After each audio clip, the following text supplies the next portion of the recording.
Assalamualaikum warahmatullahi wabarakatuh. Setelah beberapa hari saya tidak bikin video dan menyapa sahabat-sahabat sekalian, di video ini saya akan berbicara santai, random, dan mix topik.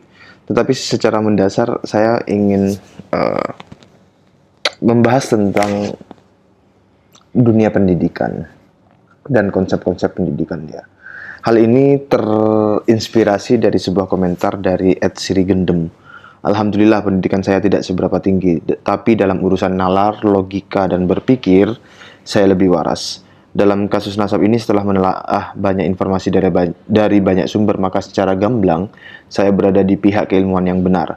Dan poin kebenaran ini saya dapati pada tulisan Kiai Imad dan Dr. Sugeng. Bravo. Jadi ini saya sembari menunggu sesuatu, saya bikin video aja. Yang mau saya soroti adalah tentang pendidikan. Jadi ketika kita atau masyarakat itu biasanya berkata mengatakan bahwa tingkat pendidikan saya tidak seberapa tinggi. Itu sebenarnya pada hakikatnya mengacu pada tingkat gelar pendidikan formal atau tingkat gelar pada lembaga pengajaran formal. Jadi misalnya S1, S2, S3 semakin tinggi maka dikatakan tingkat pendidikannya tinggi. Tetapi antara pendidikan dan pengajaran itu berbeda. Dan tingkat gelar akademik seseorang, yakni tingkat gelar yang didapatkan olehnya atau ijazah dari lembaga pendidikannya itu tidak berelasi secara lurus atau berbanding lurus dengan tingkat pendidikan. Gelar-gelar, ijazah-ijazah, tetapi dia tidak berbanding lurus dengan tingkat pendidikan seseorang.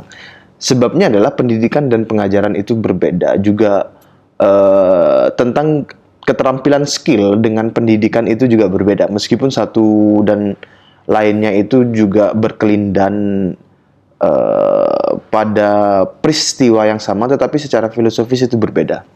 Jadi begini ya, saya terangkan secara sederhana saja.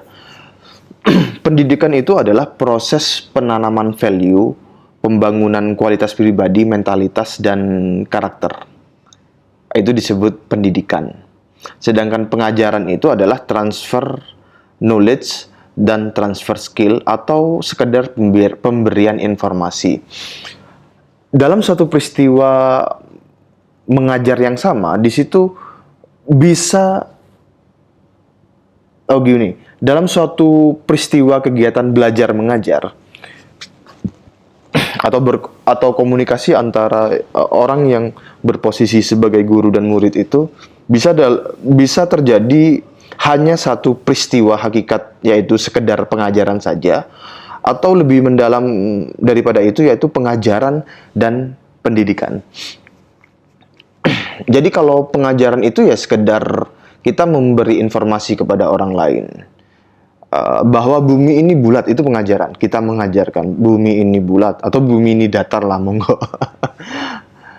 Atau rumus fisika itu begini, atau rumus biologi itu begini, dan lain sebagainya. Itu di dalam tataran pemberian informasi itu disebut pengajaran. Sedangkan pendidikan itu lebih dalam dari situ, yaitu dari pengajaran itu sang guru itu memberikan pemahaman yang lebih mendalam pada tingkat value atau nilai yang bisa meningkatkan kualitas kepribadian, kualitas mentalitas, kualitas pikiran, kualitas bagaimana para murid atau para pelajar itu berpikir, serta kualitas mentalitas dan karakternya. Itu disebut pendidikan. Jadi dulu itu saya mengkritik Dinas Pendidikan dan Kebudayaan itu, saya bilang begini, itu diubah aja nama Dinas Pendidikan dan Kebudayaan itu jadi Dinas Pengajaran dan Kebudayaan gitu. Karena saya melihat di sekolah dan kampus-kampus itu tidak ada pendidikan, yang ada adalah pengajaran.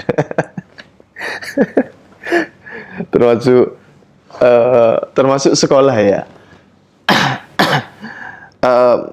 wajib belajar 9 tahun atau 12 tahun lah ya. Kan yang wajib belajar itu 9 tahun atau 12 tahun, tidak wajib sekolah kan. Sekolah dan belajar itu juga dua hal yang berbeda. Ketika seorang anak berangkat sekolah itu belum tentu dia mendapatkan proses pembelajaran. Begitu juga ketika seseorang itu bolos, belum tentu juga dia tidak mendapatkan proses pembelajaran. Eh, sebagai guyonan saya itu kepada rekan-rekan itu begini. Kan yang wajib belajar itu dalam durasi 9 sampai 12 tahun kan. Ya makanya orang-orang itu pada goblok-goblok karena ketika dia sudah belajar selama 12 tahun kemudian dia secara tanpa sadar di alam bawah sadarnya dia berhenti belajar. Caranya wajib belajar itu ya seumur hidup sampai mati kan. Sedangkan wajib bersekolahnya atau wajib pendidikan formalnya itu oh iya, siap. Jadi begitu. Sampai mana tadi ya? Enggak apa-apa. Jadi yang wajib itu belajar, bukan sekolah atau kuliah gitu. Nah itu nanti kita bahas lebih panjang lagi, lebih mendalam lagi tentang pembelajaran, pendidikan, pengajaran, dan lain sebagainya. Sebab ya banyak contoh-contoh dari tokoh-tokoh itu yang menjalani proses pendidikan atau pembelajarannya itu pada dimensi formalnya ya tidak seberapa, seperti Ali Audah, kemudian siapa itu guru marketing itu namanya? Hermawan Kertajaya, Bapak Hermawan Kertajaya yang jadi guru marketing internasional itu dari Indonesia. Beliau kan lulusannya S1, malah S1 teknik mesin.